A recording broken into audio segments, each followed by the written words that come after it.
Olá galera, eu sou o professor Silvio Freitas e hoje nós vamos falar sobre a redução ao primeiro quadrante. Reduzir ao primeiro quadrante é uma forma que você tem para determinar os valores de seno, cosseno e tangente de arcos trigonométricos que não estão no primeiro quadrante, podem estar no segundo, no terceiro ou no quarto quadrante. A gente vai estabelecer uma relação. E essa relação é geralmente feita com os arcos trigonométricos notáveis, o de 30, o de 45 e o de 60 graus. Acompanhe comigo na figura como é que a gente vai fazer essa relação.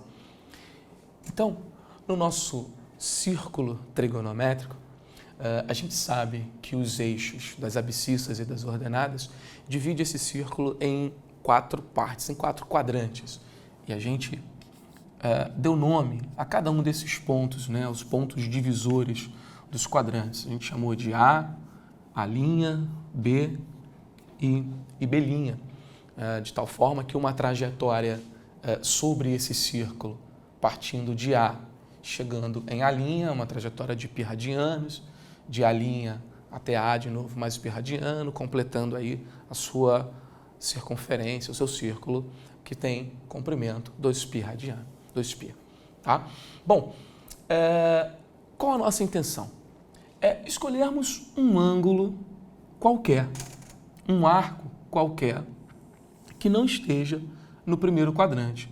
Por exemplo, esse ângulo aqui, beta, tá? Esse ângulo central beta, partindo de A, chegando em P, essa trajetória no nosso sentido anti-horário.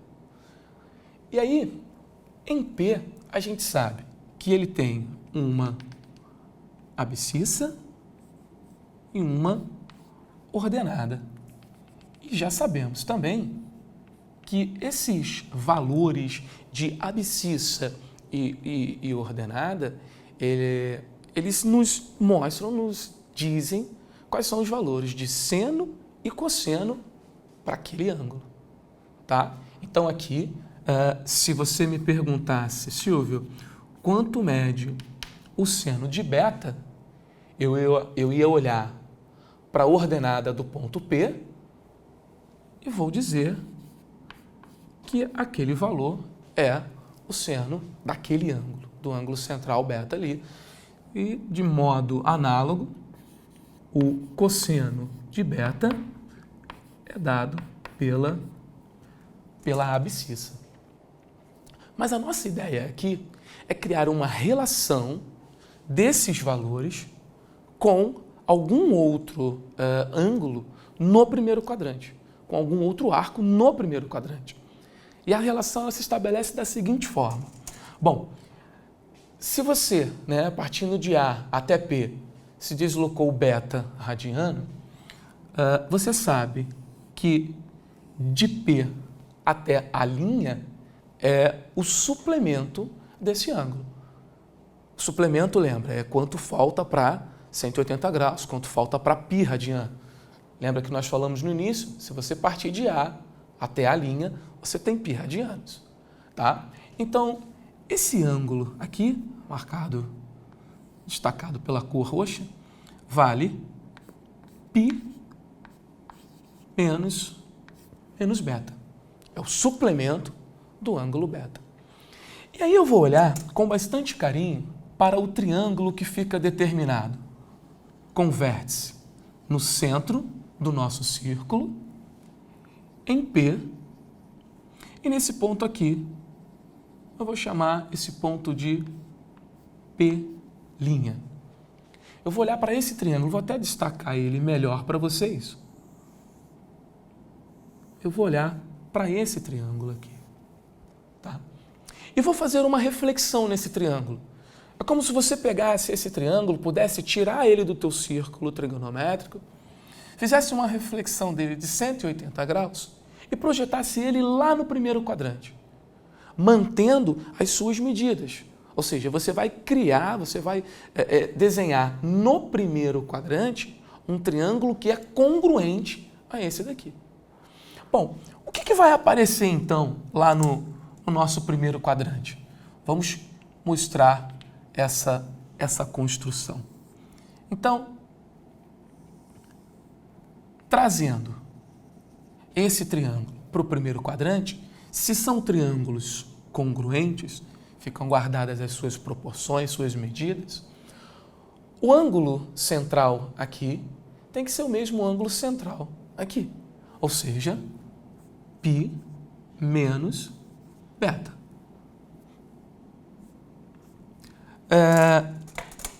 Essa distância da origem até P', que é a abscissa do ponto P, ela ficou preservada da origem até esse ponto aqui.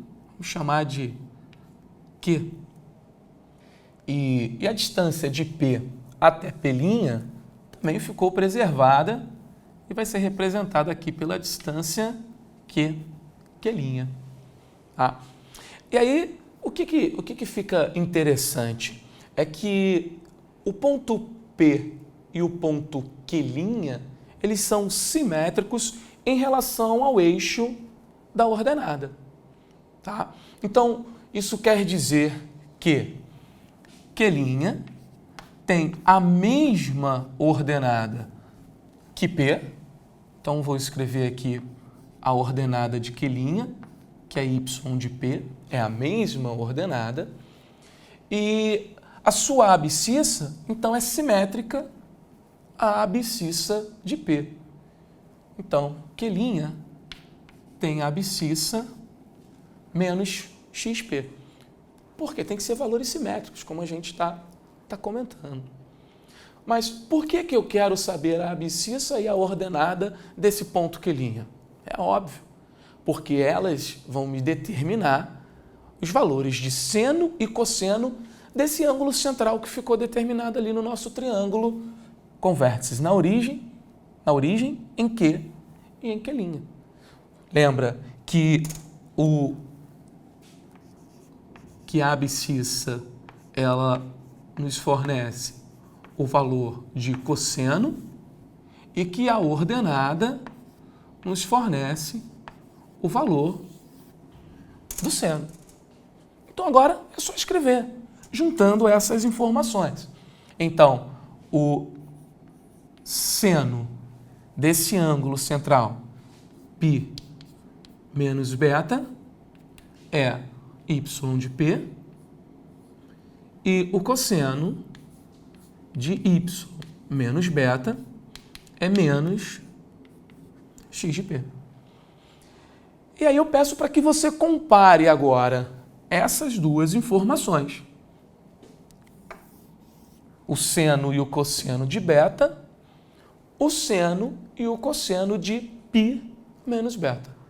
Veja que o seno tem o mesmo valor, y de beta e y de beta, e o cosseno de beta, xp, o cosseno de π menos beta, menos xp. Então, o que você conclui?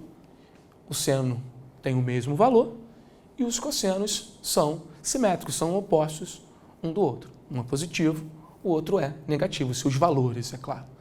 Tá? Bom, então, após a demonstração que você viu, tá, da relação entre beta e π menos beta, né, um no primeiro quadrante, um no segundo quadrante, vamos escrever, né, vamos resumir melhor isso no seu caderno para que fique até mais esquematizado para você. Bom, então, seja beta um ângulo, tá, no segundo quadrante. Então, ele pertence ao intervalo de π sobre 2 a π. Tá? Ele está no segundo quadrante. π menos beta, obrigatoriamente, então, vai estar no primeiro quadrante. Então, ele vai estar entre 0 e π sobre 2. Tá? Bom, e o que você viu? Você viu a relação dos seus valores, os valores de seno e cosseno desses dois ângulos.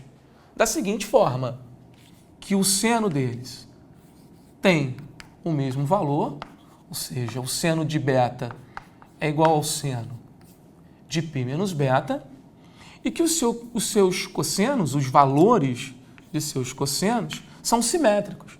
Então, o cosseno de beta é menos o cosseno de π menos beta. Bom, e aqui você está vendo uma das relações que vão se surgir nessas nossas aulas. Aqui você está vendo a redução para ângulos que estão no segundo quadrante para ângulos no primeiro quadrante. Tá certo?